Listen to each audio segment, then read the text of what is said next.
जैसे 1 2 3 4 दादाजी हमको करते प्यार या नानी हमको करती प्यार। इसे एक बार गाकर जरूर देखिएगा, बहुत मजा आएगा। चलिए अब एक नया खेल शुरू करते हैं। ये है द ध्वनि को पहचानने का खेल। कहानी में कुछ खास शब्द आए थे, जैसे दिवाकर, दादाजी और दादी जी। अगर आंखें बंद करके बस इन शब्दों को सुने तो सबसे पहले कौन सी आवाज कानों में पड़ती है? बिल्कुल सही पहचाना, द की आवाज। अब जरा सोच कर बताइए कि द से शुरू होने वाले और कौन-कौन से शब्द हो सकते हैं? सोचिए सोचिए, जैसे दरवाजा, दस, दांत या फिर गर्मा-गर्म दाल। ऐसे ढेरों शब्द हैं जो द से शुरू होते हैं। आवाजों के बाद अब बारी है शब्दों के खेल की। यहाँ हम परिवार के रिश्तों के नाम जोड़ना सीखेंगे। इन जोड़ों को जरा ध्यान से देखिए। चलिए इन्हें साथ में मिलकर पढ़ते हैं। नाना और नानी, मामा और मामी, दादा और दादी। इन जोड़ों को अपनी कॉपी में लिखने की प्रैक्टिस जरूर कीजिएगा।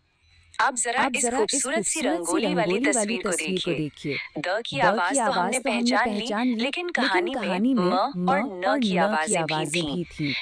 जैसे मीना और माँ में म सुनाई देता है और नाना या नानी में न की आवाज आती है। तस्वीर में भी माँ और नानी काम करते हुए नजर आ रही हैं।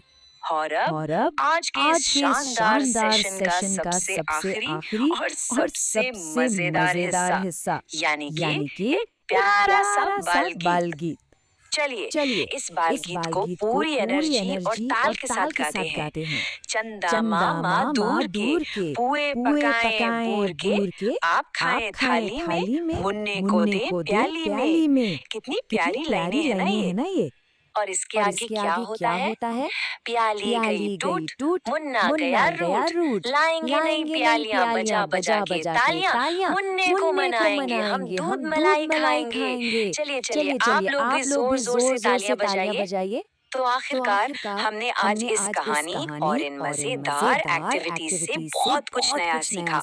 हमने मीना के परिवार से मुलाकात की, द की आवाज पहचानी, गिनती सीखी और साथ मिलकर गाना भी गाया। अब जाते जाते बस एक सवाल छोड़कर जा रहे हैं। आज अपने परिवार के बारे में या परिवार के साथ बिताए गए समय के बारे में ऐसा क्या खास महसूस हुआ जो शायद पहले कभी नहीं हुआ? इस पर आराम से सोचिएगा। आज के इस खूबसूरत सफर में जुड़ने के लिए बहुत बहुत शुक्रिया।